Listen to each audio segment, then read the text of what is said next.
Good morning, everyone. It's just after 10 o'clock. And on behalf of the Lesotho Highlands Development Authority, LHDA, I wish to welcome you to this, the virtual pre-tender meeting for Contract 4019B, part of the Podihadi Major Bridges project or contract, and specifically in this case, Mabunyaneng and Hubedu Bridges. Before I take you through the order of business of the day, I just want to quickly reiterate something. During this presentation, you will hear between 7 and 8 presenters presenting some content. Some of those presenters are in different locations. Some of them are even in different countries, and some of them are even on different continents. So if the order and the flow is not as smooth as one would expect, we ask that you please just bear with us and be patient. So for today, the agenda, I've just done the welcome. Shortly thereafter, I'll take you through a safety moment where I will highlight some of the dangers associated with driving. We'll then go through a brief introduction of parties, both at an institutional level as well as an individual level. There'll be a housekeeping slide, and then I'm going to hand over to LHDA to take you through some of the client perspectives for this tender. And some of my own colleagues will then take you through technical presentations, some procurement, do's and don'ts, contractual matters. Time permitting, we'll go through a question and answer session. And then in about 2 hours' time, we will close this pre-tender meeting. Thanks, Johan. Right, so the safety moment. The one thing I would like to highlight, Johan, you can go to the next slide. Thank you. Lesotho is predominantly a rural country, so the road space that you as the successful tenderer will be using will without a doubt be shared excuse me, with pedestrians, school children walking to and from school, and livestock. And of course, needless to say, associated with that, there's a whole host of dangers. The picture on the right was taken on the A1 highway, which is coincidentally the road that our two bridges, Mabunyaneng and Hubedu, are located on. It was taken in on a pass called Moteng Pass. So the road condition is generally in very good condition, but you could unexpectedly encounter some severe potholing, as this picture shows, and I needn't highlight the severe risks that you as a driver could face when encountered with potholing like this. The Kingdom of Lesotho is a very interesting and unique country. It's the only country in the world that for the entirety of its footprint is situated higher than 1,000 meters above sea level. In addition to that, our project is located in the Lesotho Highlands, which is formed by the Lhta and Drakensberg Mountains in the east and center of the country. And the average winter temperature in July is 7 degrees Celsius, but a minimum temperature of minus 20 degrees Celsius has been measured. So you can imagine in extreme climatic conditions like that, what that would do to the road surface and your ability to drive safely. The picture on the right was taken on the N1, and coincidentally this day started off, this is sort of mid-morning, this picture was taken mid-morning, and this day started off as a bright blue skied sunny day, and within a matter of hours it changed to rain, misty conditions, and very poor visibility. So I think in a nutshell, the project team and the client would really want to avoid this type of situation. Again, taken in the approach to Moteng Pass, where the driver was driving too fast on a slippery road and ended up in the ditch. So a plea to all of you from the project team and the client is to please be extra vigilant when driving.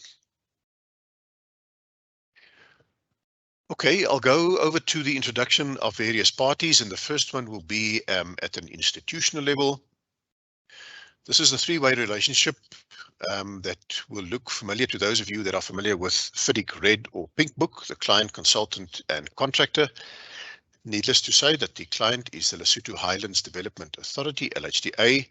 Ourselves, Zutari, we are the consultant. We are responsible for the design and eventual construction supervision, and we are ably assisted by two subcontractors, Leparogo specialist engineers, who were predominantly responsible for the design of Mabunyaneng and Khubedu bridges, and also wildlife consultants, and they are looking after everything environmental on the job. The missing part of this three-way puzzle is, of course, the contractor, and we sincerely hope that one of you on the call will eventually turn up as the successful tenderer. At an individual level, from the client's perspective, you will hear three voices today. First one being John Sawyer. John is the Deputy Executive Manager from LHDA. His colleague is Makananelo Kumalo. She is the Functional Manager, Environment, Social and Public Health. And then last but not least, Gerard Mokoni. He's located on site. Plokweng is the town. He's the manager for the Porihadi Operations Branch, also called FOB Field Operations Branch. From Zutari's side, there are 5 people I want to introduce, 4 of which will be presenting. The first is my colleague Johan Kotzier. He's the Chief Design Engineer. Then Neil Cross. Neil plays a dual role. During the design stage, he is the contracts documentation specialist. And then when we move over to construction, he will play the role of FIDIC engineer. My colleague Buhle Dlamini will look after occupational health and safety. Tau Matlelebe is our environmental specialist. Unfortunately, he's experiencing a few connectivity issues, so I will present a few slides on his behalf, but certainly going forward, Tau will be the points person when it comes to environmental matters. And then myself, Nathi Wilson, I'm the project manager. So the last slide really that I want to present before I hand over to LHDA is a few items on housekeeping. You would have seen many of these items in the landing slide as a precursor to this live event. The event is live. And in that sense, there are 2 groups of participants. The first group will be those called presenters. And those are the people that I just briefly introduced a few slides before. Those presenters have voice functionality, so they will narrate a couple of the slides that you will see. All other participants are called attendees. So you will be able to see and you'll be able to hear, but you do not have voice functionality, so you'd not be able to talk. A recording of this live event will afterwards be made available on the client's website. And should during the course of this live event you have any queries, then you are more than welcome to use the Q&A functionality on Microsoft Teams, which you will probably see on your screen. We have reserved a Q&A slot at the end of the session.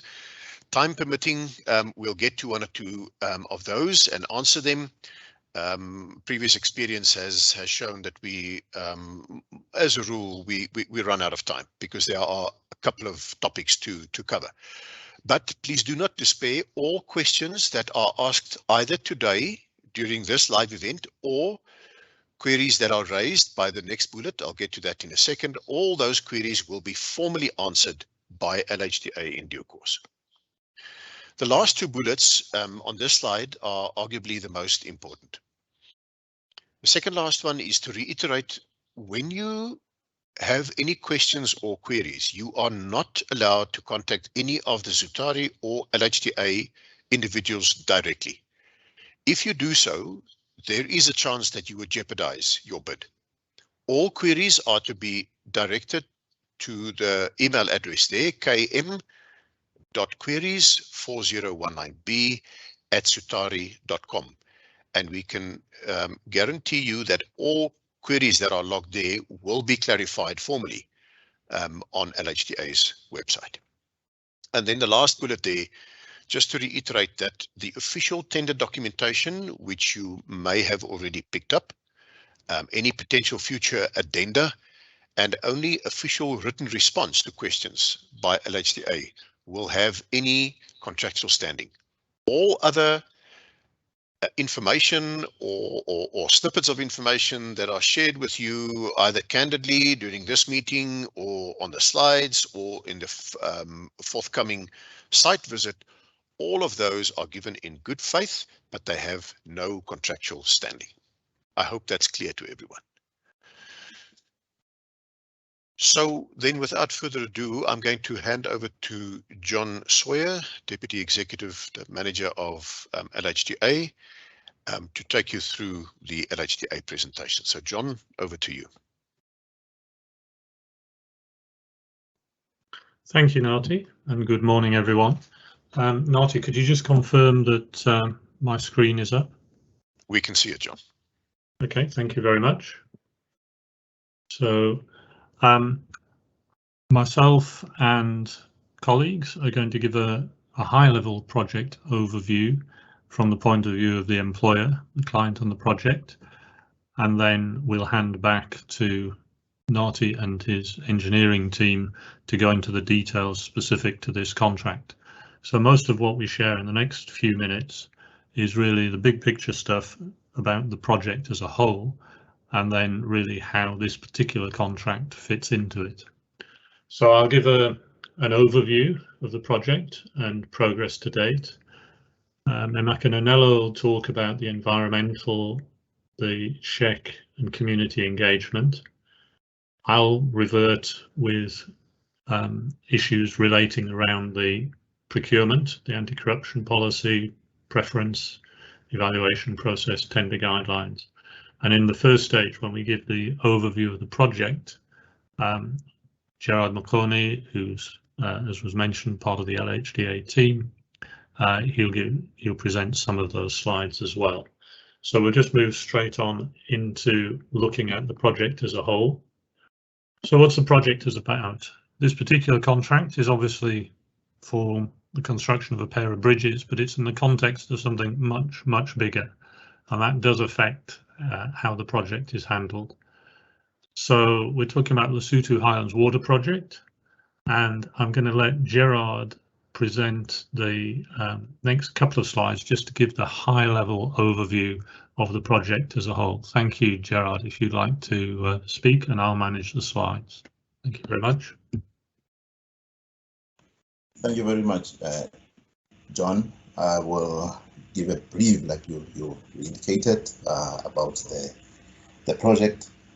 And the Lesotho Highlands Water Project treaty was signed between the two governments of Lesotho and South Africa in 1986. That was on October 24th, and that says the project is now 35 years old, as we celebrated our 35th anniversary a couple of weeks ago.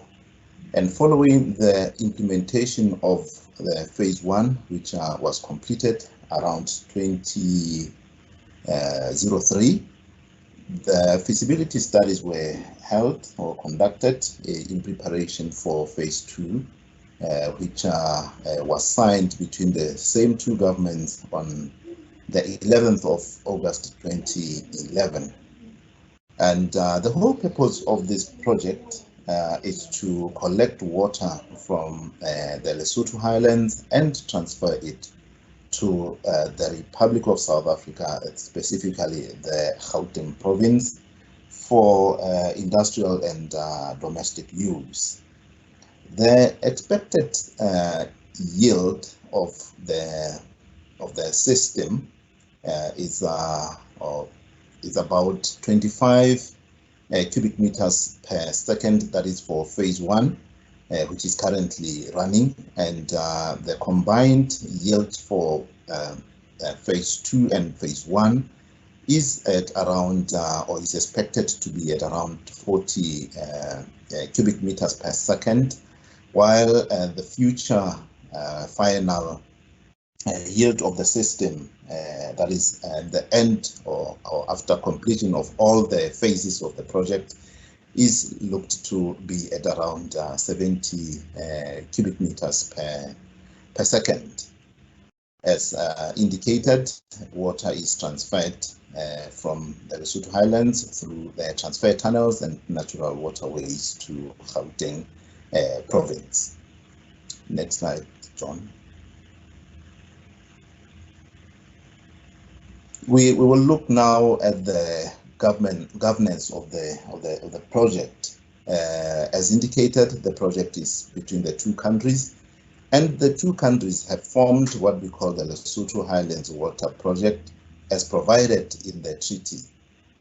And the commission, as we refer it to, or the LHWC, is made up of representatives of the two governments, the chief delegates from each country, as well as delegates who support the chief delegate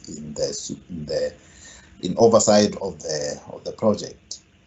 There are two counterparts. On the Lesotho side, we have the Lesotho Highlands Development Authority, which is in this case the client, and the TCTA on the South African side. The two authorities have been charged with the responsibility to implement, to plan and implement the project.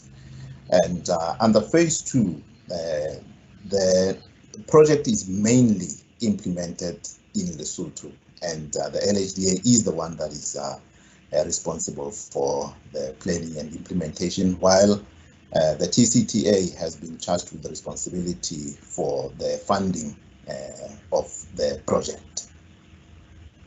Next slide, John, please. The Lesotho Highlands Development Authority has a board of directors, and under the board of directors, there is a number of subcommittees. And for the phase 2, the responsible subcommittee is what we call the technical subcommittee, which is responsible for all works, or is charged with responsibility to look into all matters relating to phase 2 and to advise the board as well as the Lesotho Highlands Water Commission. And under the LHDA, we have formed, as part of the implementation of phase 2, the project management unit, which John and his colleagues are engaged as experts in various fields. We talk of environment, we talk of engineering and social issues and others. So the PMU, as it is the one that is responsible for the implementation of phase 2 as an arm of the LHDA and as part of the LHDA. We also have the consultants for the supervision of works by the different contractors which we have engaged already, and as well as the contractors which are prospective, like yourselves. The consultants like Zutari are the ones that are engaged by the project to provide supervision and oversight during the construction of various contracts.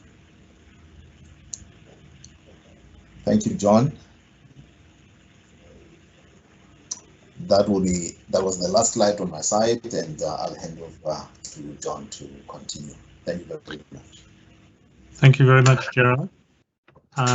So I'll continue now just with this overview of the project as a whole, and then we'll home into where this particular contract fits into it. So there's two main elements to the project. One is the water transfer, which is really our focus at the moment. There is also linked to that a hydropower component, using the whole system and the development as an opportunity to develop hydropower. On the hydropower side, there have been a number of studies carried out, and we're waiting for the go-ahead for implementation. So that's not directly affecting what we're doing right at the moment. On the water transfer side, which is what we're really focused on, We have a scheme which, as we've described and as Gerard has spoken, there's an existing Catsi Dam with its reservoir, existing Mohali Dam with its reservoir, and a tunnel from Mohali into Catsi, and a tunnel from Catsi through Mwela hydropower into the Free State. So that's the existing phase 1 scheme. And these are very major dams, very substantial tunnels, and very large reservoirs.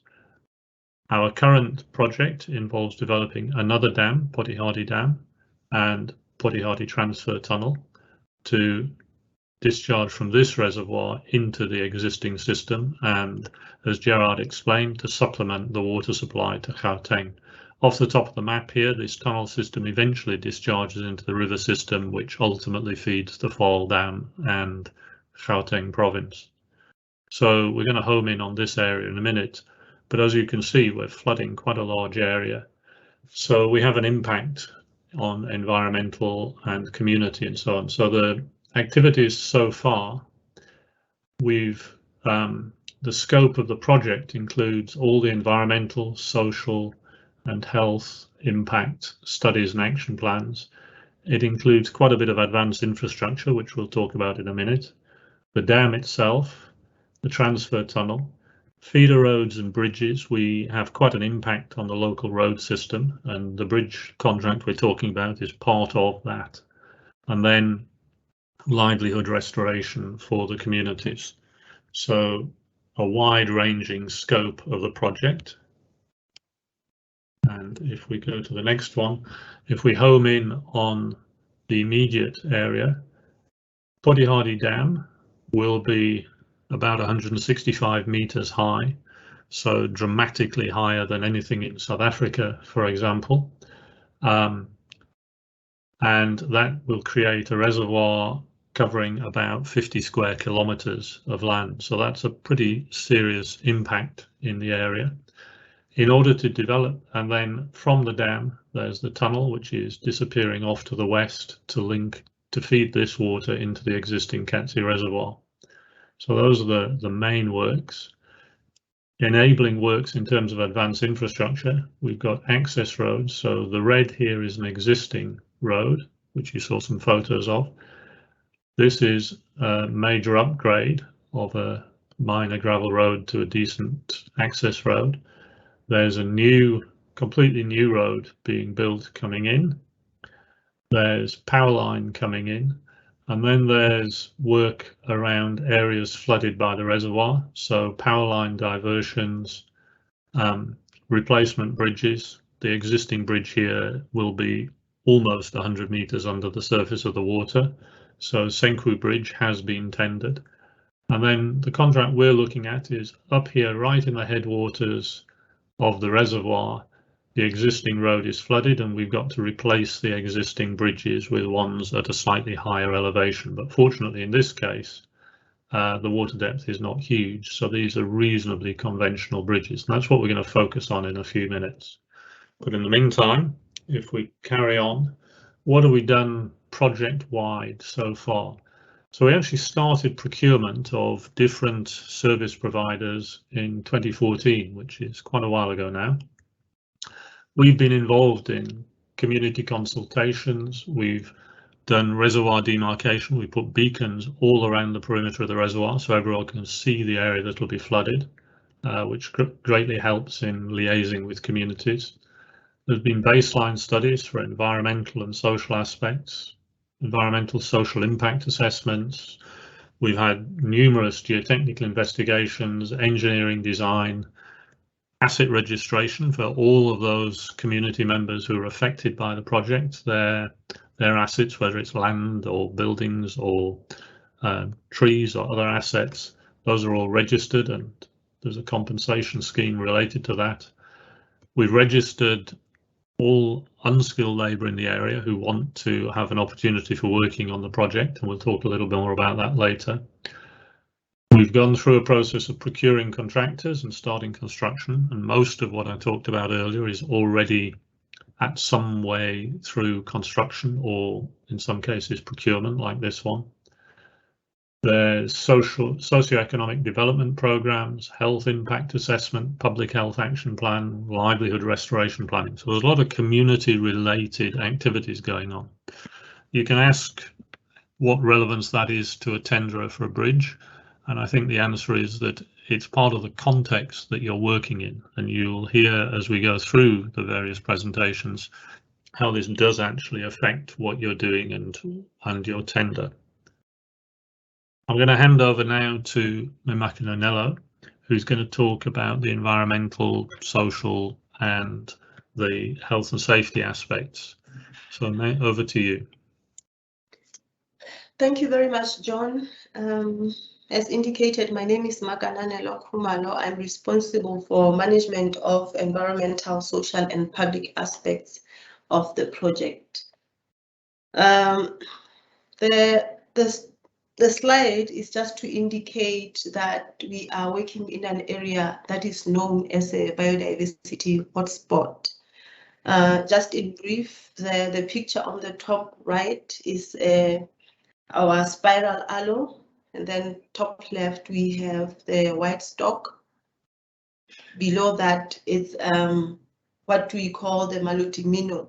These species are of importance to the country, and it's just to indicate or to show the prospective contractors that if ever you come across any of these and other species that are of importance in the country, you should be mindful of the fact that they need to be conserved. That means you need to liaise with the relevant people to report on those findings. The picture on the top bottom right is just to indicate the river systems that we will be working within as you implement this contract. I'll be talking about environmental mitigation, and as John has indicated, we as the project way back in 2018, or before then actually, we developed an environmental and social impact assessment. And in 2018, we got a record of decision from the Department of Environment, which had several conditions. Some of the conditions included that we develop environmental management plans for major bridges, and as well as the quarries and borrow pits that we will be using for construction of those major bridges. We received record of decisions for both the construction of the bridges and the quarries and borrow pits this year, and those documents have been issued as part of the tender documents. We have also, through our consultants, developed environmental specifications which form part of the tender documents. We urge you as prospective contractors to go through the environmental specifications, the EMPs, the record of decisions and their conditions, so that you are aware of what it is that we want to cover under environmental issues. Just for clarity, when we talk environmental, we also include social issues. So whenever I talk environmental management plans, I also include social issues as part of that. There are also environmental and social action plans that LHDA is implementing as the client. I'll just highlight a few. For example, we have engaged a consultant who is developing a cultural heritage management plan, which up to now has really found a number of stone arrowheads as indicated on the right hand side of the slide. These are items of importance as they have a history to what the country or the livelihoods in the areas looked like before, quite a number of years ago. So as I indicated earlier, whenever you come across issues that are of environmental and social importance, those need to be reported on so that they can be dealt with accordingly. We also are, as the client, implementing integrated catchment management plans in the catchment areas that we are working in. This includes the biodiversity management plans that are being run by the biodiversity section of the Lesotho Highlands Water Project, as well as rangeland management and wetlands rehabilitation projects. We are also monitoring the flows within our different rivers in the catchment area as part of the environmental flow requirements. In addition, there are livelihood restoration planning activities that are ongoing in parallel to what the contractors will be engaged to do. Moving on to SHEC management. As a project, we have developed a SHEC management framework, which is intended to guide the different contractors that are engaged in the project in managing the SHEC issues within the project. We want the different contractors to implement a common approach in addressing this safety, health, environmental, and quality issues. So in the SHEC management framework, we have included templates and procedures which we intend for the contractors to use for undertaking SHEC management and reporting. This management framework advocates for identification of task-related hazards and risks. So as a result, we want the different contractors to employ competent and experienced SHEC professionals who, when we do the evaluations through the engineers, who we can be convinced that they are able to manage and run with the SHEC management issues. The contractors will be required to develop their health and safety management plans, environmental and social management plans, and as well as quality management plans. And they will be monitored and evaluated based on those different plans on how they are being implemented. We are going to engage an external SHEC auditor who is going to audit all major components of the contracts, including the safety, health and safety aspects, the environmental and social aspects, as well as the quality aspects of your contracts. So whenever you are implementing the contract, be mindful of this other, what they call the softer components of the project, because we need contractors that will be implementing this works according to international best practice. We have included as part of the tender pack a SHEC management system documentation, which we want the tenderers to complete, so as to demonstrate their understanding of our SHEC issues and how they intend to implement those if they become successful. Now, moving on to the community engagement aspect of what we do. Since way back in 2012, the project has been engaged in a rigorous process of engaging with the different communities.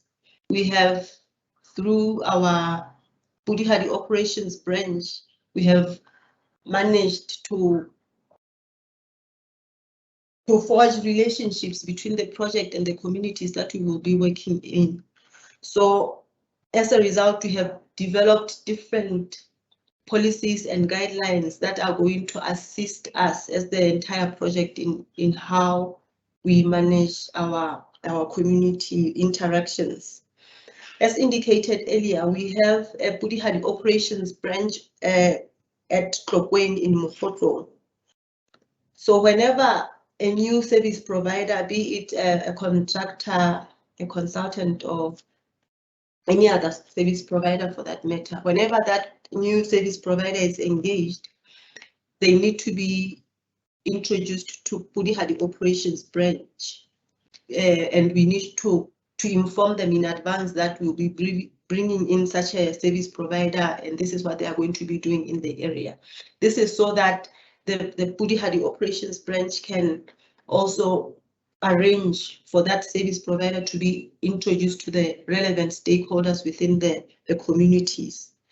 As the project, we have established community liaison committees within the areas that we are working in. These are called area liaison committees, which are the link between the project and the communities. So a successful contractor will need to be introduced to these structures, who are made up of the community leaderships as well as the community representatives within the villages that we are working in. So once you are introduced to these structures, then the community liaison or community relations officer will need to work closely with these structures so that any community issues can be addressed effectively. Projects of this nature have an impact on the land that people are using for their livelihood. So as a project, we have engaged resettlement action plan consultants that have acquired all the land parcels within our works areas. These service providers are responsible for development of resettlement action plans, and then we will, as the client, later on pay compensation based on the land that has been acquired. However, we know that at times there can be requirements for additional land as we have our contractors on site. So we have developed a process. We have come up with a process that clearly defines how this additional land can be acquired through what we call the land access protocol. We do not want any service provider to access land without that particular piece of land being acquired through our processes. So whenever you come across, you have a need to acquire more land, we need to communicate with the Pudihadi operations branch, which will facilitate the acquisition of that land. As much as possible, we want the project and its service providers to respect the communities that we are working in, because we need to be managing that relationship. Another aspect that we have seen that affects the communities that we work in is the issue of blasting. So we have developed an asset condition survey protocol, which clearly indicates the steps that need to be taken before, during, and after an identified blast.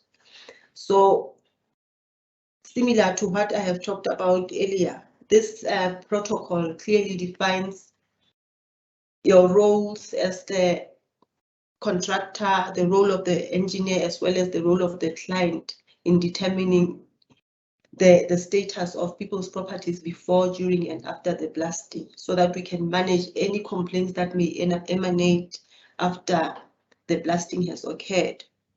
John earlier indicated the issue of recruitment of unskilled labor. We have engaged a project labor recruitment desk, which has been given the task of registering all the prospective unskilled labor within the project area. This exercise for the advanced infrastructure has been completed. So we have a list of all the prospective unskilled labor in the project area.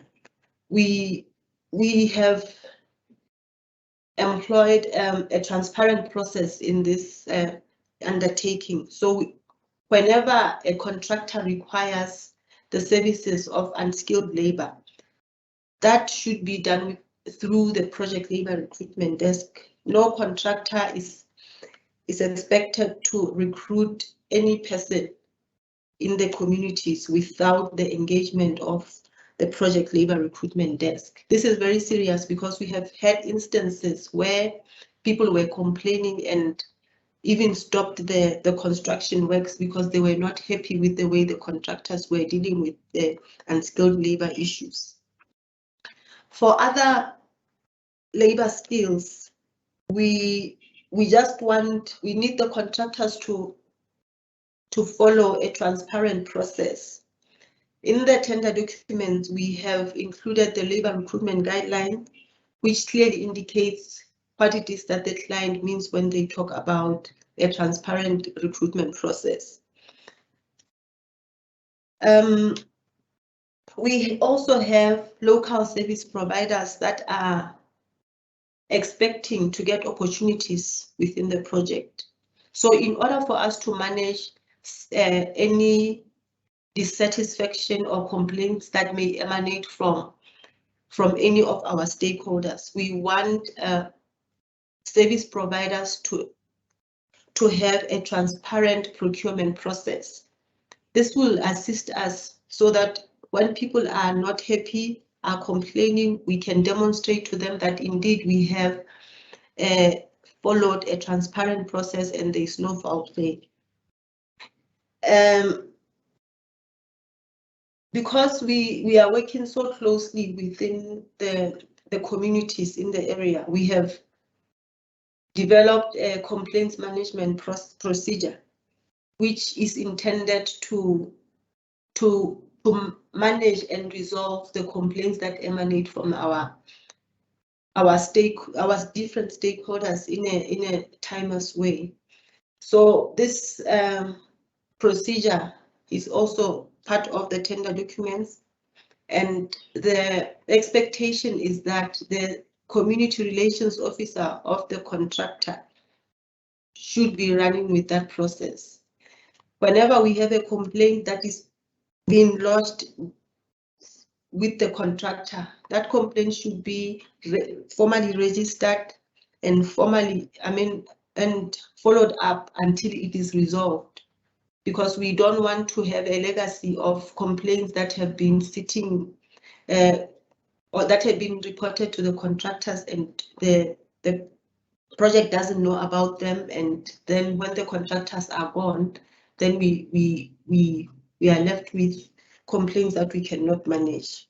This is a very important issue because, as I indicated earlier, because we are working within the communities and the villages where people are residing, and it's a source of their livelihood, and if we don't respect them, they tend to retaliate. They have stopped the works, and we don't want to see that happen.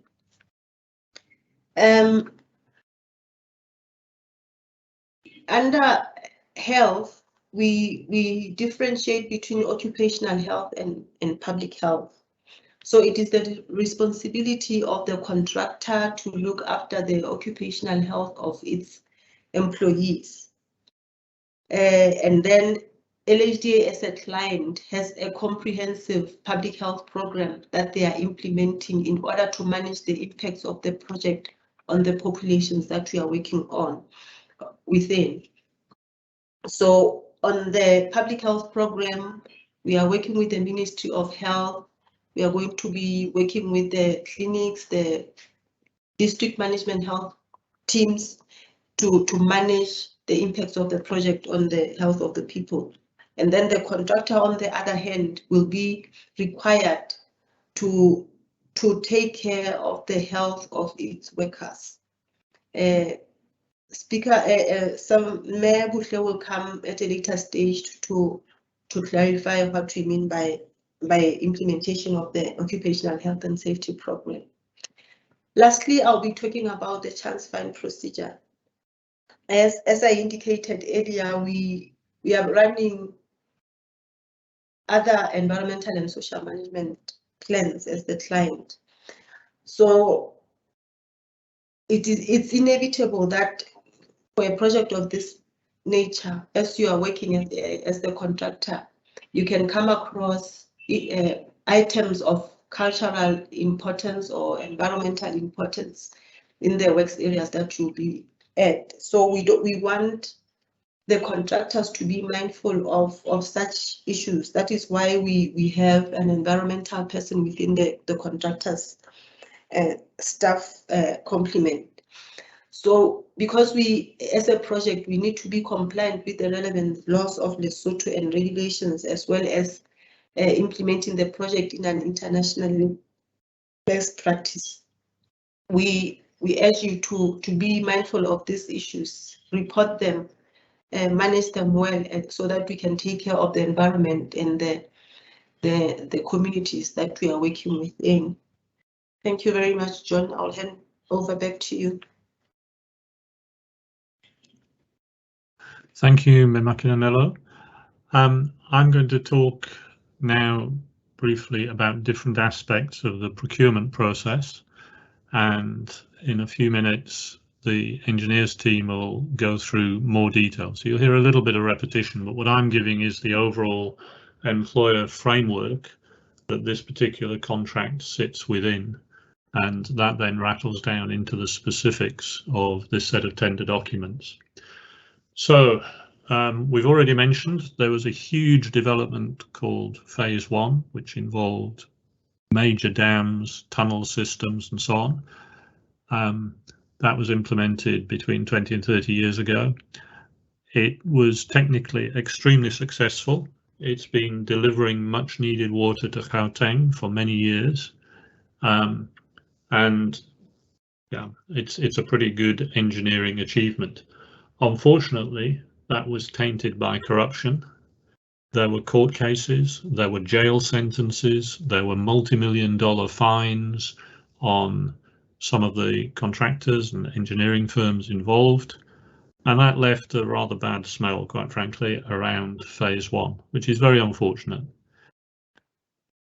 For Phase 2, we are making every effort we can to ensure that there is no corruption on the project.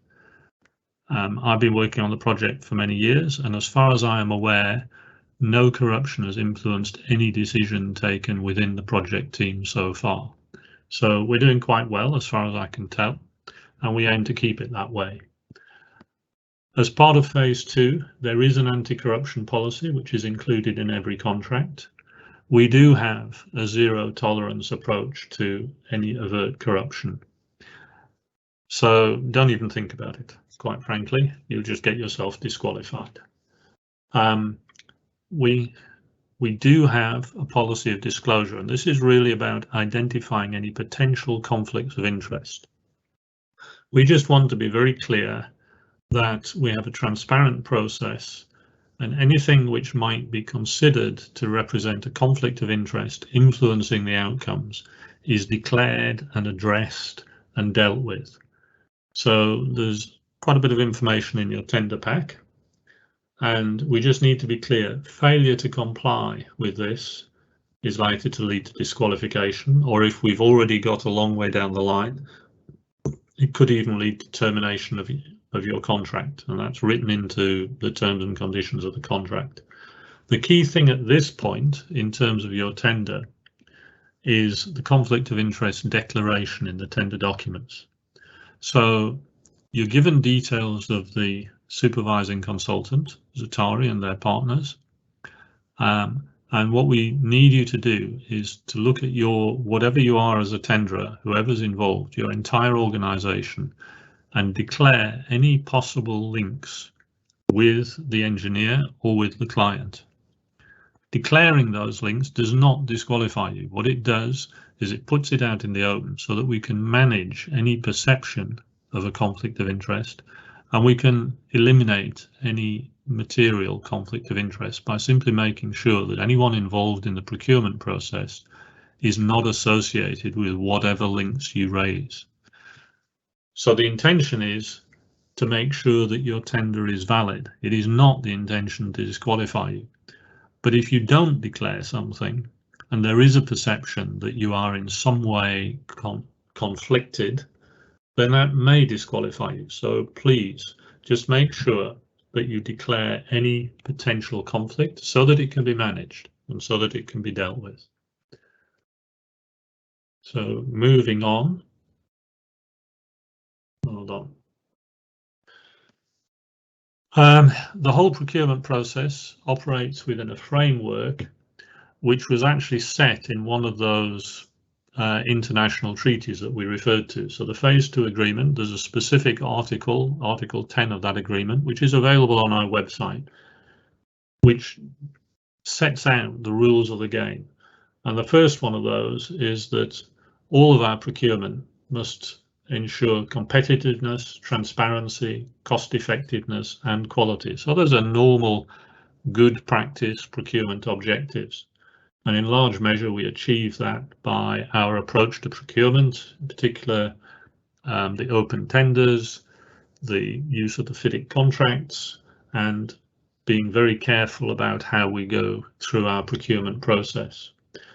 There is a priority giving preference to Lesotho participation, then South African, then the region, and then others. And there are preference margins built into the documents, which we'll talk about in a minute. And they're to encourage capacity building and economic growth within Lesotho and within Southern Africa. There is an overall requirement that infrastructure work is shared on a 50-50 basis between Lesotho and South Africa, and these bridges are part of that infrastructure package. Individual contracts don't necessarily get that 50-50 split. We look at the work as a whole and judge what is realistic participation from each party. And some of the work has a higher expectation for Lesotho content and some are a slightly lower expectation. But overall, the net balance is aimed at a 50-50 share, and we're not far off achieving that, and we've still got a number of contracts to go. And that's designed to maximise procurement opportunities, minimise imported goods and skills and labour, maximise skills and technology transfer. Now, on this particular contract, there is an absolute requirement for a minimum of a 40% Lesotho and 40% South African participation. So there's some flexibility within that. It might be 40% Lesotho, 60% South African. It might be 60% Lesotho, 40% South African. But within that range, which is obviously targeting that 50-50, you need to put your tendering team together. Within the South African component, whatever that is, 10% of the South African element must be going to South African black-owned enterprises, which is defined in terms of South African legislation. Now, there's quite a lot more detailed requirements in the tender documents, and Neil will talk us through some of that, but that's really operating within this framework of objectives. So if I move on, in order to implement those objectives within the tendering process, we've had to create some definitions and specify some terms so that everybody knows just how this thing fits together. So what we've done is we've defined different levels of participation within the tenderer as enterprise tiers, tiers 1 to 5, which are defined in the instructions to tenderers. Tier 1 is prime contractor or joint venture member. So that's your first level of participation in the tenderer. Tier 2 is a major subcontractor which is contracted to the Tier 1 enterprise. So typically that might be a significant contractor that doesn't quite have the economic muscle to take joint and several liability as a joint venture member, but is able to contribute significantly to the team as a whole. And jointly, that Tier 1 and Tier 2 are considered to be the tenderer. So we're including the major subcontractors within those participation shares, that 40% from either side. It must be either joint venture partners or a main subcontractor that constitute that. Tier 3, in this case, quite limited, but Tier 3 is a specialist that's subcontracted to a Tier 1 enterprise, and typically that will be a restricted, narrow specialization, which is not generally available. And the significance of the tier 3 is that such a specialist would be allowed to be in more than one tender. So that would typically be an expert subcontractor in a specific field. So that's defined in the tender documents, the limitations on that. Tier 4 is typically a small, medium, micro enterprise, and they can be subcontracted to any tier, and that's typically where some of your other preference objectives will be achieved. Tier 5 is a supplier, so your materials supply, which again, some of the preference objectives refer to suppliers, and that's defined there. So as I said, the tenderer is tier 1 and 2, and tier 1, 2 and 3 will be evaluated in terms of the technical evaluation. Tier 4 and 5 are really just evaluated in terms of your overall targets of participation through skills development and so on, enterprise development. So, and the significance of the tier 4 and 5 are not restricted to a single tender. So it's probable that on this call there are a number of different organizations at different levels, maybe some major national organizations, maybe some very small, or even individuals, or even specialist experts. So the question for each person or organization on this call is to say, what can you offer and where do you fit in that tier structure? And it's best to recognize what you really have to offer. So are you one of those major regional contractors that could be a joint venture member? Or are you a substantial contractor who has real skills to offer but couldn't carry the financial liability of joint and several liabilities, so you look like a major subcontractor or a specialist or a small enterprise or a supplier? So the trick is to look and see realistically where you fit in, and then network to get involved in a team that can bid for this project. To facilitate that networking, LHDA has created a supplier database, which is on our website, and that's effectively a notice board which allows anyone to advertise their interest and their capabilities.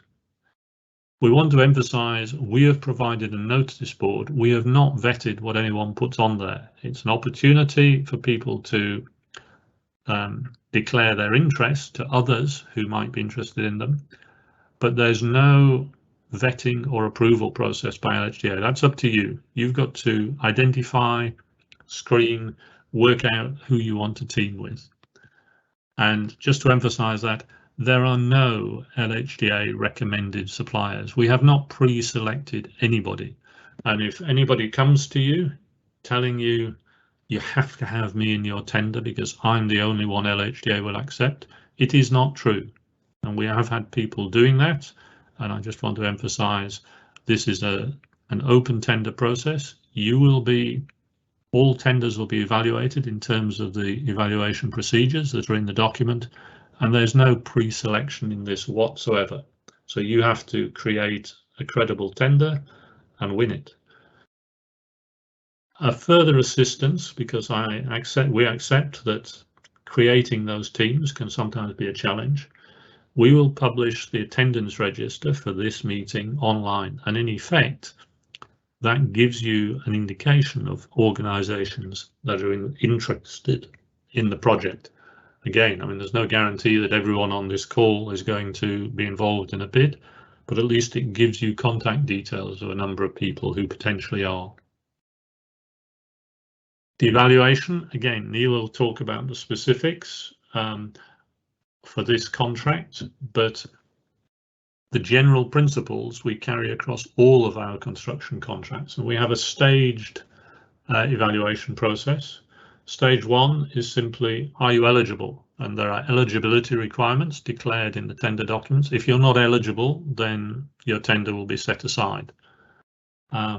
So for argument's sake, if you're blacklisted by one of the governments, then you're blacklisted, you're not eligible, and we're not going to waste our time on your tender. but the details are in the documents. Administrative compliance. Have you actually given us what we asked for?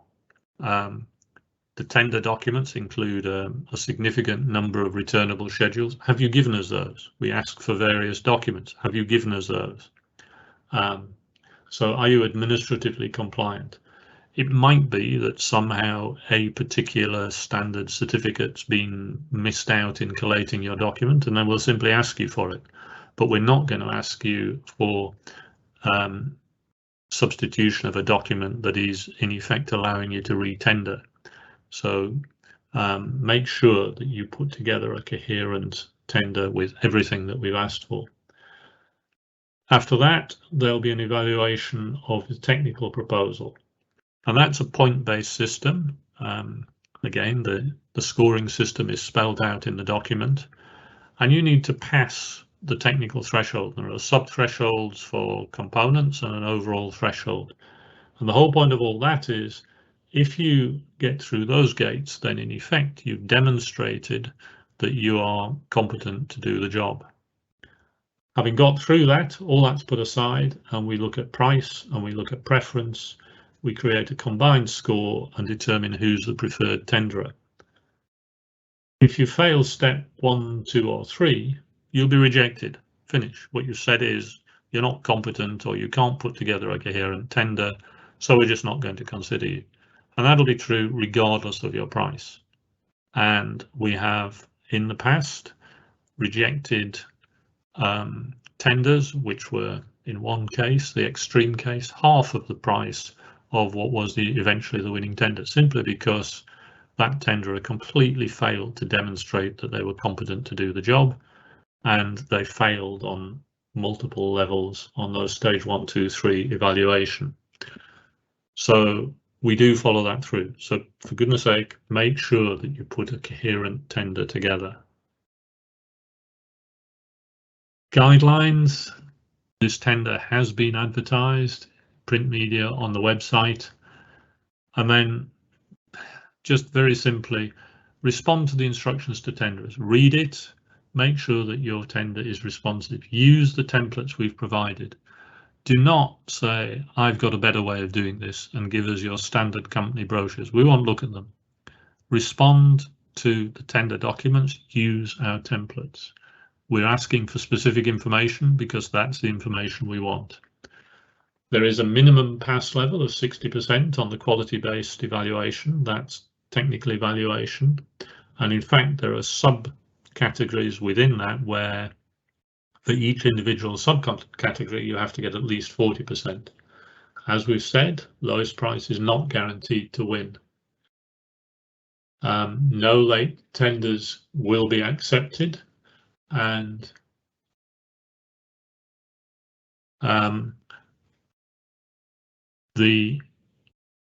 a bit more information is given on our website about some details of guidelines of this. But I think the basic message is respond to the tender document. So let's move on. I think with that, I'm going to hand back to the engineering team, and Neil and his team will take us through much more detail. Thank you there. Thank you, John. I'll start with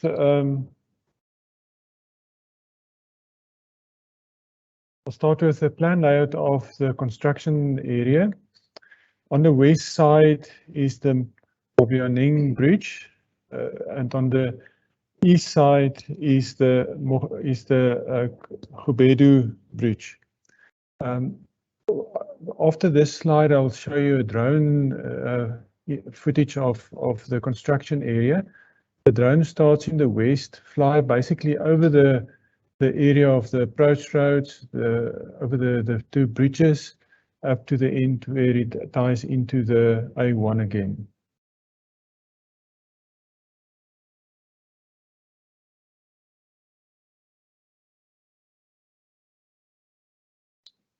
So The first bridge you can see here is the existing Mabaneng bridge. On the left side, on the abutment, you'll notice the road will be in cutting there.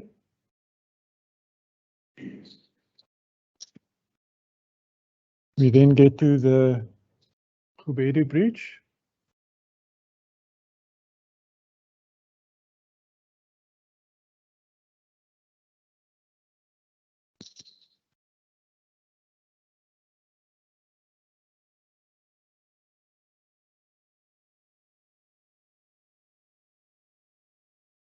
And then after the Khubedu Bridge, the new road ties into the existing A1 again on the way to Mogoklong.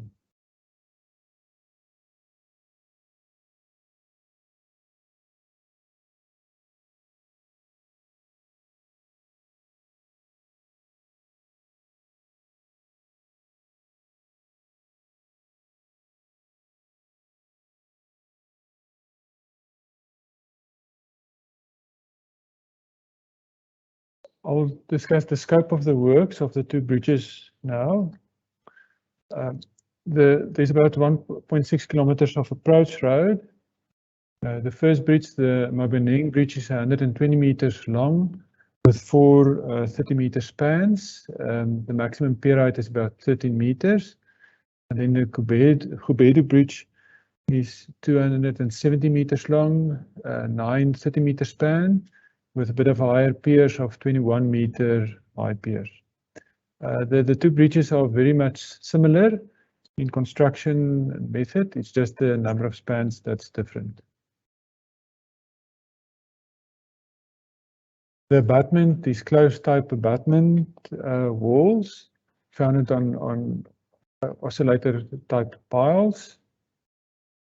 And the piles is end bearing. The end bearing position of the piles, the founding level, is all determined by the durability of the rock at that point and the bearing pressure. The piers is a solid reinforced concrete wall type piers. As previously explained, the piers varies in height between 7 and maximum 21 meters. The spread footings is important. The founding level is all determined by the durability of the basalt rock. And the level might be adjusted during construction. Piers on piles is again for the again 1.2 diameter oscillator piles. And then important aspect to consider in the construction is some of the piers is in the river, existing rivers, and coffer dams need to be constructed to ensure access at all times.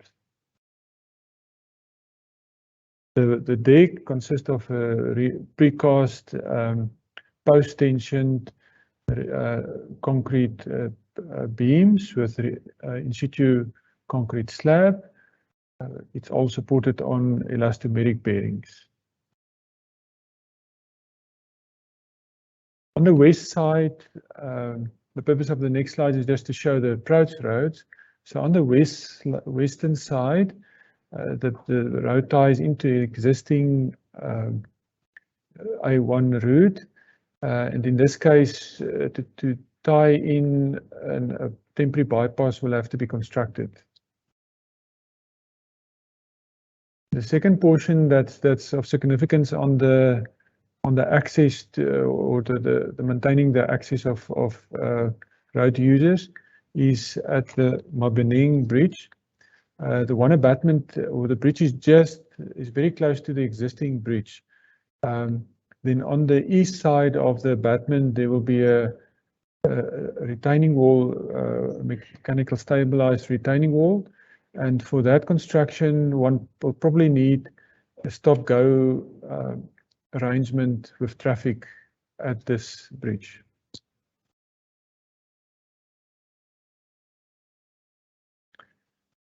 And then on the east side, again, the road ties into the existing A1 road. And it's important to note that a temporary bypass and traffic accommodation will be required in this location. The purpose of this slide is just to indicate that there's a number of access roads that need to be constructed to the north of the project.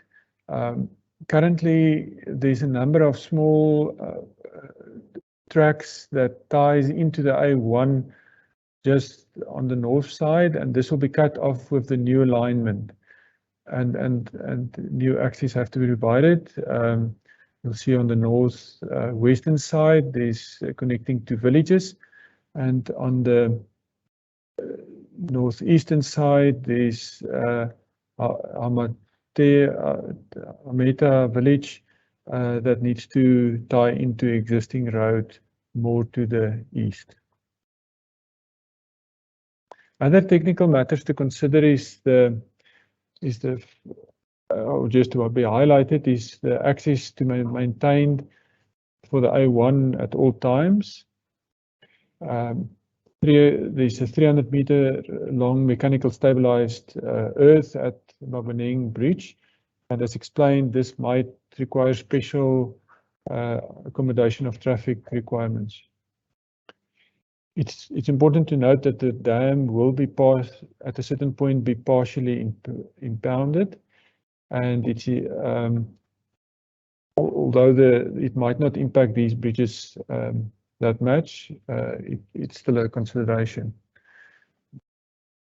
No construction will be allowed without an approved mixed design, and in this case, it's even more important with the concrete aggregate, the basalt aggregate that we propose to use. And the specification makes special mention to these mixed designs. A fiber optic line need to be rerouted and access to be provided to the campsite. There's housing to be provided for engineers personnel.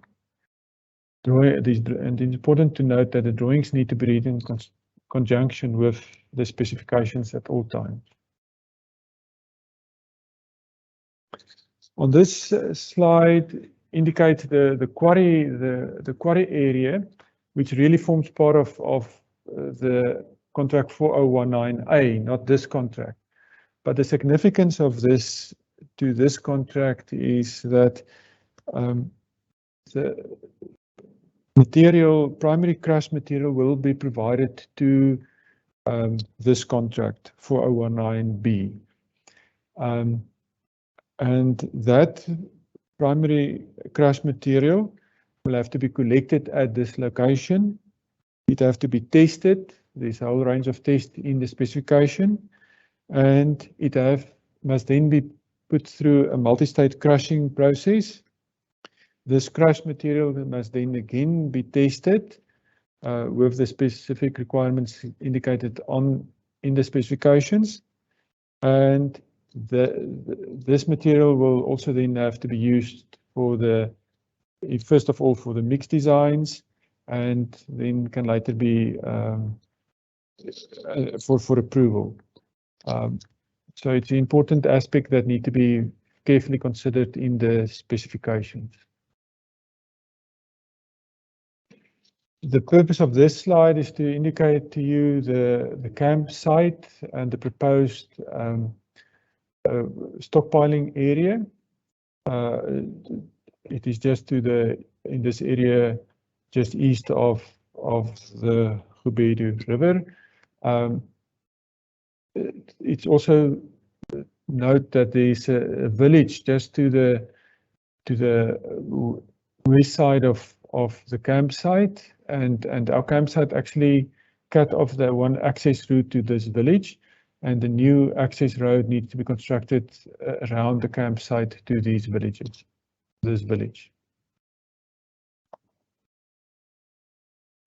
I will now give over to Lhta Dlamini, who will talk about the occupational health and safety matters.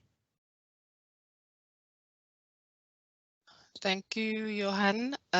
Good morning. My name is Lhta Dlamini, and I will be taking you through the occupational health and safety requirements.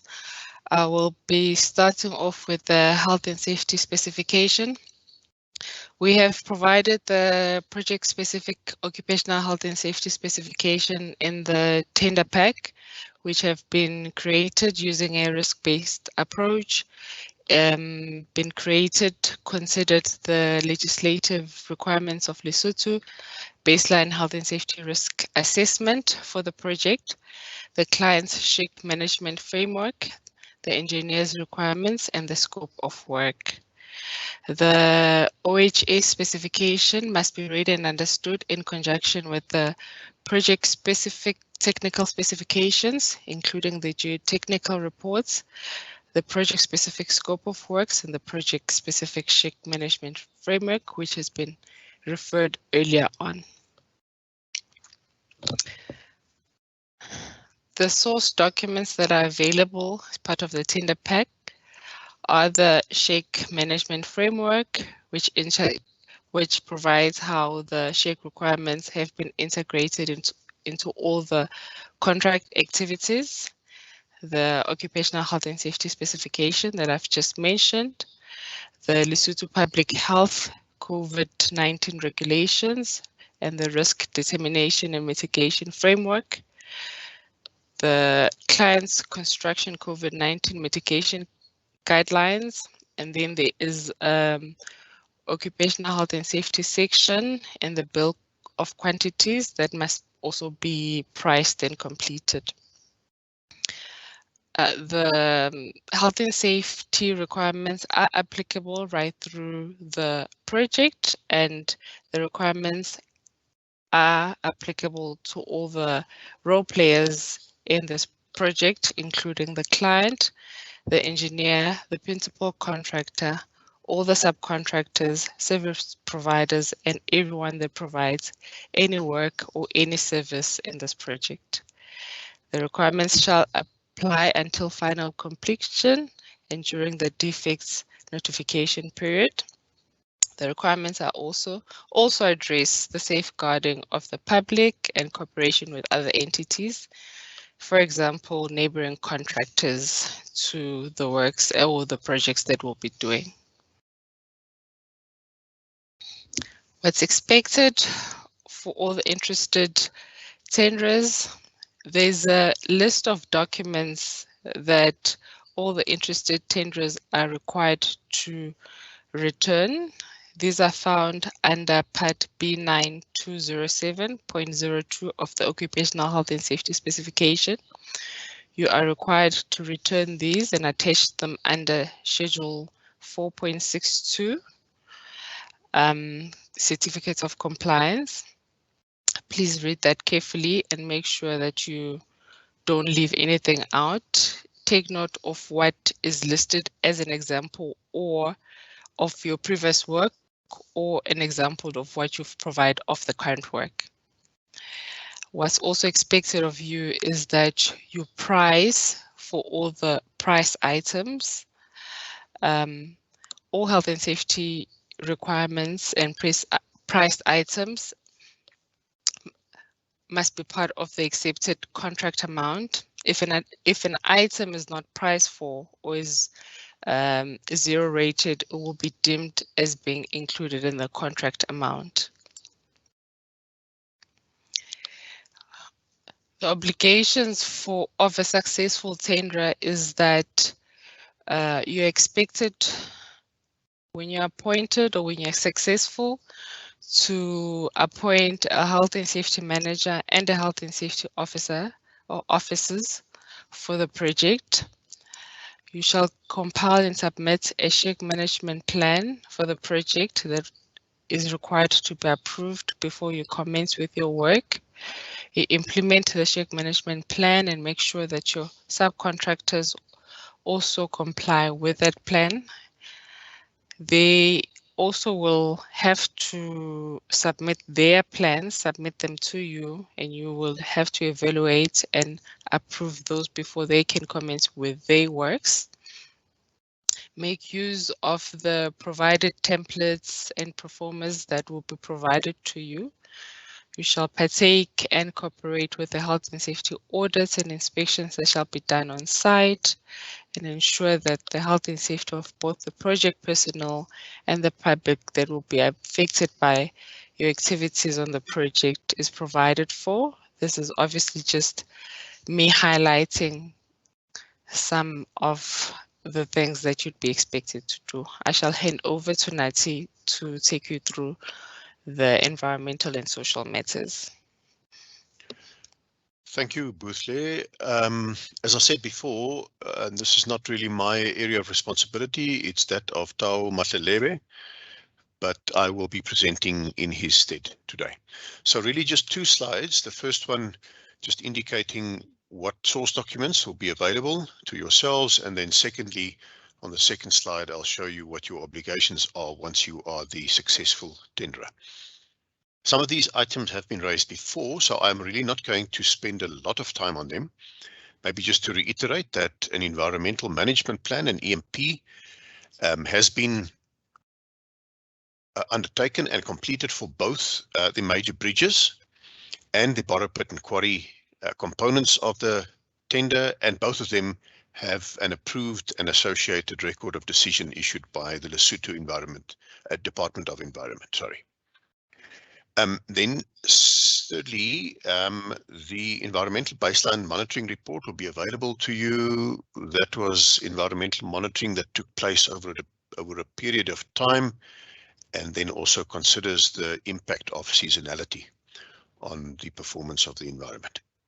A couple of LHTA Phase 2 policies and protocols were discussed in a fair amount of detail by Makananelo, so I'm not going to go through those again. Second last bullet there, just to reiterate that section 9100 of the specs specifically talk to the environmental specifications, and we've really tried to structure those that they encapture all of the requirements. And then the bill of quantities will cater for pricing for all of those activities as they pull through from the specifications, and that's how you will get compensated for your endeavors in environmental matters. As I said before, the second slide, really just to give you an overview of your obligations once you are successful. And again, there will be some measure of duplication here, so I'm not going to dwell on points too long. You have to implement your own environmental management system, given the backdrop of the SHEC framework that is given to you. You have to compile your own environmental method statements for all of your aspects that interact and interface with the environment.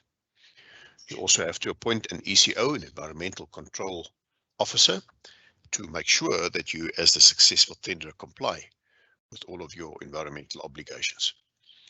LHTA has an existing grievance resolution procedure, and it is expected of you to develop and customize your own, and then keep that record or register up to date as new and recurring environmental complaints come through. You have to appoint a full-time community liaison officer. That officer will attend to social and community matters. It's important to understand that they will work, or he or she will work in very close liaison with Gerard Mokone's team as part of Field Operations Branch. All activities that engage the communities will have to be done under the umbrella of FOB. You are required to get approval of a number of, or get approvals and licenses for a number of items, and a summary of those is provided in table B9104/1 in the specifications.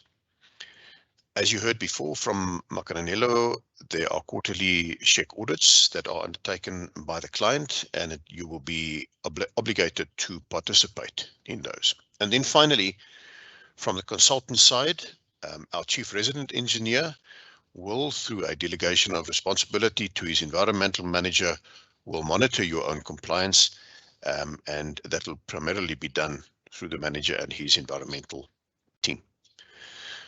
So that concludes environmental and social matters. I'm going to hand over to my colleague Neil Cross to take you through procurement and submission criteria. Neil, over to you. Morning, everyone. Thanks, Nati. In looking at the procurement and submission criteria, I'm not going to delve into each and every element of it. The requirements are clearly stated in the ITT instruction to tenderers, and all requirements are included in the documentation. We will, however, look at a number of salient points just to highlight what is viewed as critical in terms of your submission. As stated earlier, the tender document and the whole procurement process is based on international competitive bidding, and the transparency, competitiveness, etc., is addressed and adhered to in detail. Going on to some specific points in the tender data sheet, clarifications must and can only be addressed to the email address listed there, km.queries4019b@sutari.com, and must be submitted no later than 14 days before the submission date. The pre-tender meeting, a mandatory virtual meeting, which we are holding now, is a requirement that you have listened to the recording of the presentation, which will be made available on the LHDA website. In terms of providing proof of attendance, tenderers must complete Schedule 4.59, which is the attendance at pre-tender or recording. So any tenderers who either attend today and or go and listen to the presentation recording must complete that form to remain eligible. The site visit ITT 6.4, and tenderers are to note here that an addendum, there has been a change, and an addendum will be issued. The employer has agreed that there will be a non-mandatory site visit to be held on the 19th of November, commencing at 10 o'clock. And tenderers who do not attend are still encouraged to visit the site. And it's just important to note there that any visit outside the formal meeting on the 19th must be coordinated through the LHDA Portahadi operations branch, and the details of those contact details are included in the document. Alternative tenders will not be permitted, and that's in respect of time and or any technical alternatives. So tenders, just note that. Tender security is required in the amount of 1.25 million Lhta, and the pro forma tender security guarantee is in the document, which should be used and completed when submitting their tenders. Further, with the tender submission due on the 18th of February 2022. So, and it'll be repeated a few times, although it seems a fairly long time to prepare the tender. I think it is a voluminous amount of documentation that is included, and tenderers are required and requested to please review everything fully to ensure that you submit a comprehensive and complete tender. And just to highlight the one thing with the tender submission, tenders note the requirements in ITT 10.1.2, 11, 19.1 and 20.1. And the various documents comprising the tender shall be submitted using one of the following methods. That is, either on a CD in a sealed envelope to the employer's address as stated in ITT 21.1, or via the LHDA e-procurement portal. So tenderers will submit their tenders electronically, in effect, and those are the two mechanisms to submit. Just take note of the file size requirements to be in PDF, all documents to be in PDF, with the bill of quantities also being submitted in native MSL Excel format. And possibly the most important point to note, is the requirement that regardless of the method of submission for the documentation, 2 documents, tender security and letter of tender, are to be submitted in hard copy, original, wet signet signed documents, and will be sealed in an envelope and submitted prior to the submission time and date to the employer's address as provided in ITT. And it's important to note that failure to submit the 2 documents, tender security and letter of tender, by the submission deadline shall be sufficient grounds to warrant disqualification. And it's not a case of the employer will consider it. That is a disqualification criteria, and if the tender doesn't comply with that, the tender will be disqualified.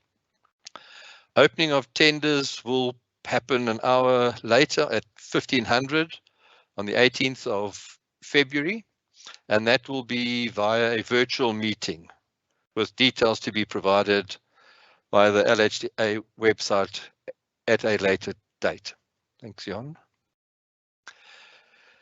Then moving on to the evaluation criteria, which John mentioned earlier, and I think tenderers must take note of the requirements stated in the section 3, and that full detailed submissions are required. And stage 1 is the determination of eligibility, and that is that you're a non-governmental organization and your national participation is correct and procurement requirements are in accordance with the eligibility criteria.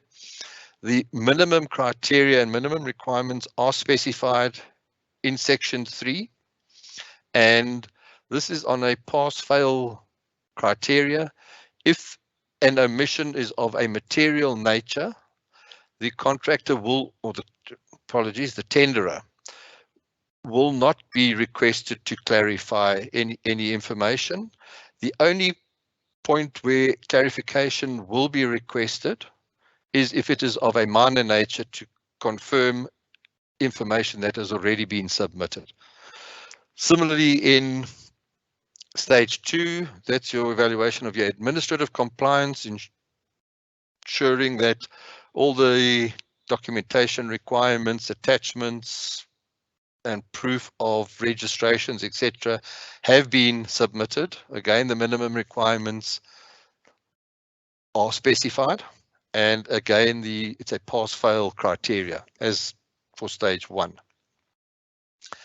Stage 3, the evaluation of the technical proposal. As John mentioned, there is a minimum overall score of 60% to pass this stage, and the exact requirements in terms of company experience, technical CV experience of the various personnel, as well as financial requirements are clearly stated in under stage 3, and tenderers are requested to ensure that that information is fully completed. Under technical, there is also a minimum score or sub-minimum score of 40% that must be achieved in respect of the following key personnel. That's the CVs of the personnel you're proposing, the contractor's equipment, and again, I think it was mentioned earlier, is we don't want your company list of plant. We want the project-specific requirements, construction methodology, experience, and financial. So those are the sub-minimum elements that require a 40% pass on technical. Stage 4 is evaluation of the tender price. Prices will be, whatever tenderer submits will be checked and corrected for arithmetic errors, etc., in terms of ITT 30 and the ITT 29. The requirements are specified there. The corrected prices will be scored based on the formula on the slide, and in respect of price, 90 points will be awarded to the tenderer with the lowest price. And being the lowest price means that you have, or to be eligible will imply that you have passed stages 1, 2, and 3. So that you have to get to pass stage 1, 2, and 3 before your price will be evaluated. And then possibly one of the more, I won't say complicated, but areas that tenderers should take note of the specific requirements and the percentages as a minimum that are specified under stage 5, the evaluation of preference. The requirements stated there give minimum percentages and minimum requirements. However, tenderers should note that achieving the minimum merely means you pass that criterion, not that you will score any points for it. So to achieve any points, you have to achieve in excess of the minimum threshold. To each of the criteria, there is also a maximum number of points that will be awarded. So you cannot, it's not open-ended, you will have a minimum threshold that you have to achieve, and points are scored above that minimum, up to a maximum number of points for each criteria. And the actual points awarded will be, as I said, for the above the threshold values. Thanks, Johan. Further in the evaluation of preference, there are a number of the criteria that are considered disqualification criteria, meaning that you have to achieve the minimum mandatory requirement of the tender. If you fail to meet those minimum percentages in terms of labor or the applicable criteria, it will mean automatic disqualification. And the other alternative is a condition of award, where it's not immediate disqualification, but the preferred tenderer will be required to demonstrate compliance at no additional cost to the employer prior to the award. And then looking at the 5 criteria that our contractors have to comply with and against which points will be scored, is the employment, where there's a maximum of 30 points. This is a condition award, so you are requested to meet the minimum, so the conditional award element is not required. The second criteria is national participation with a maximum of 20 points.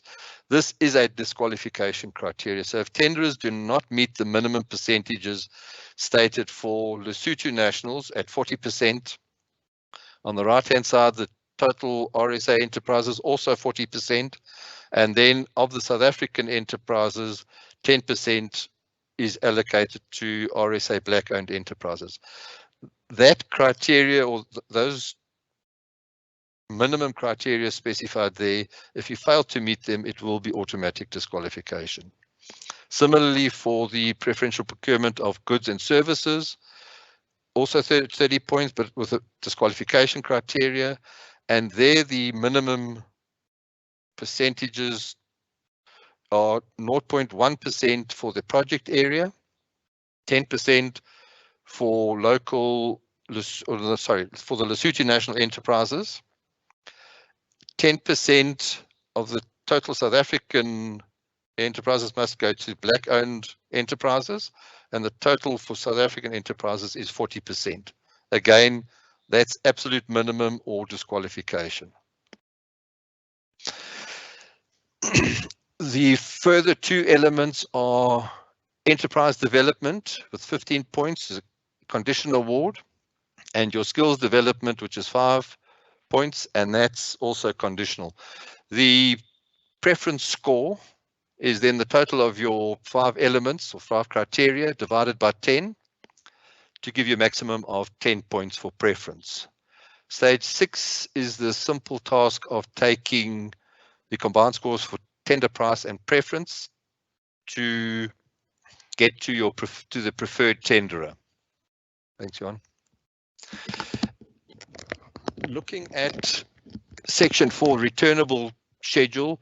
This is the section that contains all the documentation and pro forma schedules that tenderers are required to complete in complying with the various requirements in your ITT, the tender data sheets, and the section 3, your evaluation criteria. And tenderers are requested to use the pro forma documents that are included in Schedule 4. It ensures that, one, you will complete everything that has been requested, and two, the terminology used in there is then consistent across all tenderers. Again, I'll say, stating the obvious, please check that you complete all the forms and provide all the information that is requested on the forms, as any information that is ignored or incorrectly submitted can result in disqualification if it is appropriate under that particular form. The bill of quantities is also included in there, and tenderers are again requested to complete the bill of quantities in full and not leave any items blank or unpriced, as if there's a blank or a zero, that will be deemed to be included in other prices. I think the last point in terms of the returnable schedules, if a tenderer is submitting a tender as a joint venture, please ensure that you comply with the JV requirements in terms of which forms are required for both members, or in certain instances there may only be a combined requirement from the JV as a whole, but a number of the forms require both JV partners to submit information. So please ensure that you check and complete the requirements in terms of JV compliance. I think the LH, or the Lesotho Highlands Water Project anti-corruption policy has been clearly explained, and just to re-emphasize that tenderers must complete and take note of the requirements. There's failure to comply not only can but will result in a tenderer being considered non-compliant and disqualified, and possibly, even if the award has happened, if it comes out at a later date, the contract will be terminated at a later date. And then section 9, which is a voluminous section on its own and contains all the policy documents, protocols, guidelines, management frameworks that have been discussed by the various speakers this morning. And whilst it might be voluminous, I think it is critical that tenderers take note of the requirements contained in all of the documents, as that should and will be assumed to have formed the basis of your pricing. And the schedules and policy documents contained in section 9 will form part of the contract and will not be an excuse for a contractor to try and claim additional cost at a later date. So anything contained in section 9 will be deemed to have been assessed and by the tenderers and covered and included in the tender pricing. Thank you. Okay, then going on to the contractual matters. Again, we'll highlight a couple of elements, or not everything in detail. The conditions of contract are the conditions of contract for construction, for building and engineering works designed by the employer. And this is the Multilateral Development Bank Harmonized Edition 2010 of the Pink Book. And they are the conditions of contract that apply. And in terms of contract data and particular conditions, the time for completion is 791 days, 26 months. On this contract, there will be no sectional completion, so it's the entire project must be complete within 791 days.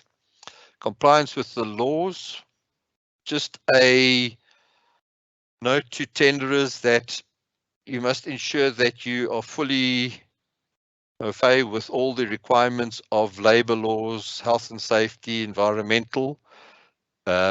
laws and regulations within the Kingdom of Lesotho, as your pricing will also be deemed to include those requirements. Moving on to performance security. A performance security in the amount of 10% of the accepted contract amount will be required. It will be in the currency of the contract, and it will be in the form of a demand guarantee issued by an approved financial institution, and there is a pro forma document included in section 12 against which the performance security should be submitted. So the wording in the performance security is in section 12 of the document.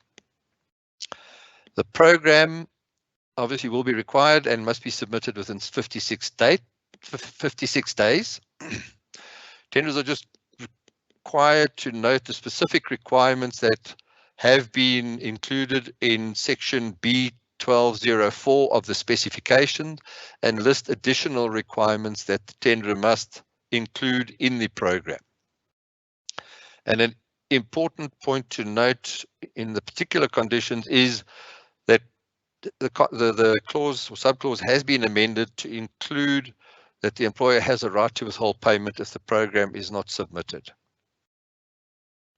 Delayed damages will be applied on this contract in terms of the contract, and it's important that tenderers note that the heading has been changed to be that delayed damages and other non-compliance charges. So it's the delayed damages as normal FIDIC protocol, as well as in this instance other non-compliance charges which are defined in the contract. The adjustment for changes in cost will apply on this contract, and tenderers are required to state the indices and currencies against which the contract price adjustment will be calculated, and that is included in Schedule 4.57 of Section 4. And tenderers must complete that to just ensure that you retain a right to get adjustment.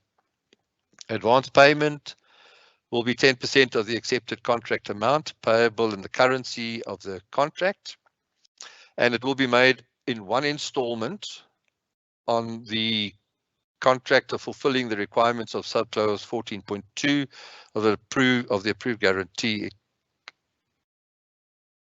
And again, the advance payment guarantee, there is a pro forma document in section 12 that must be used as a base for this.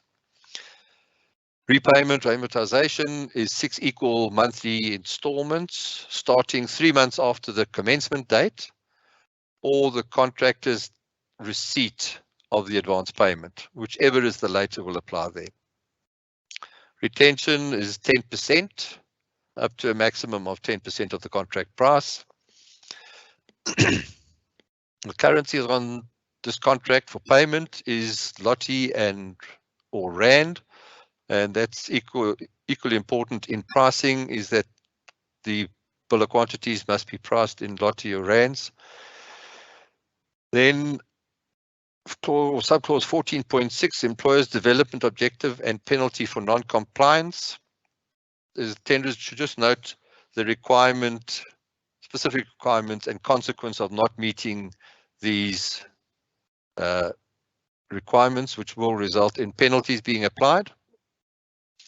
Insurances, tenders should just note the specific insurance requirements included in this contract, and that the policy or the particular principal controlled insurance policy and the insurances that the contractor is required to take out in addition to that policy. And then the dispute board will consist of 1 member to be agreed, and then the final section, as I've indicated, section 12, is your contract forms, and it contains pro forma contract forms to be used by the successful tenderer in complying with the contractual obligations of signing of the contract, providing performance securities, advance payment securities, etc.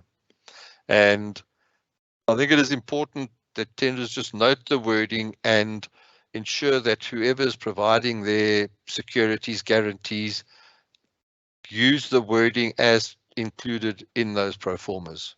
Thank you. You can hand over to Nati for questions and answers. Thank you, Neil. We only received a handful of questions, the majority of which pertain to procedural aspects, such as whether the presentation and the recording will be made available, and I'm hoping that most of those have been answered. There were one or two questions that pertain to the tender document itself. The challenge that we currently have is that if a fairly generic question is answered and we do not have a specific clause reference to link that question to, then it makes it difficult to provide a very definitive answer. So those one or two questions that were raised in the Q&A functionality today will be deferred to the official written response by the client. And a particular request here to all tenderers: when you raise a question regarding the tender document itself, in other words, a non-technical in nature, please cross-reference your question to the particular clause so that we can understand and the employer can respond accordingly, given the exact context of that question.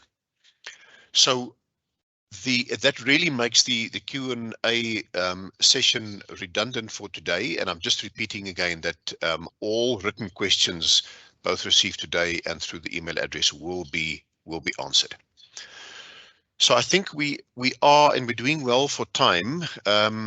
Before I hand over to John Sawyer to just formally close the meeting and offer some final remarks, I'm just going to run you through some of the issues that were raised up front. Before I do that, Neil, you just wanted to have a quick check. I just want to add into the submission of your documents that please don't zip the files or save them in any format. We've requested that they are limited to the 20 megabytes, and if you zip them and do different formats, it makes it difficult for us to access those files. Thank you. Thanks, Neil. Yeah, that's a practical point that I would urge you to also consider. All right, Johan, thanks. Let's go to my final slide. Some of this is repetition, but I think it's important enough to take note of. I'm repeating that the recording will be available, and that's the link to the LHTA website where it will be accessible.